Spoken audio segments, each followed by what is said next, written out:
অবস্থিত চোখের কোটরে অবস্থিত এর গোলাকার অংশকে অক্ষিগোলক বলে। এটি চোখের একটি নির্দিষ্ট সীমানার চারদিকে ঘোরানো যায়। শ্বেতমণ্ডল এটি অক্ষিগোলকের বাইরের ঘন সাদা, শক্ত ও ঘন আঁশযুক্ত অস্বচ্ছ আবরণ বিশেষ। এটি চোখকে বাহিরের বিভিন্ন অনিষ্ট হতে রক্ষা করে এবং চোখের আকৃতি ঠিক রাখে। কর্নিয়া কর্নিয়া শ্বেতমণ্ডলের সামনের অংশকে কর্নিয়া বলে। শ্বেতমণ্ডলের এই অংশটি স্বচ্ছ এবং অন্যান্য অংশ অপেক্ষা বাহিরের দিকে অধিকতর উত্তল। কোরএড বা কৃষ্ণমণ্ডল এটি কালো রঙের একটি ঝিল্লি দ্বারা গঠিত। শ্বেতমণ্ডলের ভেতরের গাদের আচ্ছাদন বিশেষ কালো রঙের জন্য চোখের ভিতরে প্রবিষ্ট আলোকের প্রতিফলন হয় না।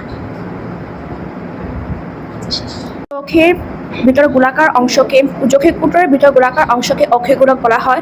এটি একটি নির্দিষ্ট সীমানার মধ্যে ঘোরানো যায়। শ্বেতমণ্ডল অক্ষিগোলকের বাইরের সাদা ও স্বচ্ছ ঘন শক্ত আঁশযুক্ত আবরণকে শ্বেতমণ্ডল বলা হয়। এটি চোখকে বাইরে অনিষ্ট থেকে রক্ষা করে এবং চোখের আকৃতি ঠিক রাখে।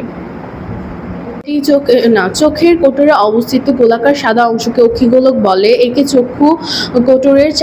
চক্ষু কোটরের মধ্যে একটি নির্দিষ্ট সীমার চারদিকে ঘোরানো যায়।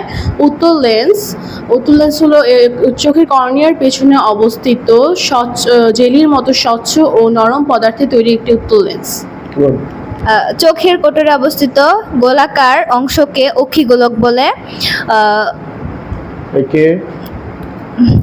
একে চক্ষু কোটরের একটি নির্দিষ্ট সীমার মধ্যে ঘোরানো যায়। আর শ্বেতমণ্ডল অক্ষিগোলকের মাঝে সাদা ঘন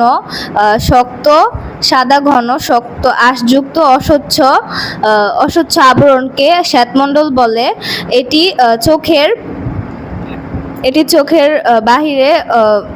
চোখের বাহিরে বিভিন্ন প্রকার অনিষ্ট হতে রক্ষা করে এবং চোখের আকৃতি ঠিক রাখে। চক্ষু কোটরের মধ্যে এর গোলাকার অংশকে অক্ষিগোলক বলে। একে চক্ষু কোটরের নির্দিষ্ট সীমার মধ্যে ঘোরানো যাবে। Aqueous humour, vitreous humour. Lens ও কর্নিয়ার মধ্যবর্তী স্থান স্বচ্ছ জলীয় পদার্থে পরিপূর্ণ থাকে। একে একুয়াস হিউমার বলে। লেন্স ও রেটিনার মধ্যবর্তী স্থান জেলি জাতীয় এক প্রকার পদার্থে পূর্ণ থাকে। একে ভিট্রিয়াস হিউমার বলে।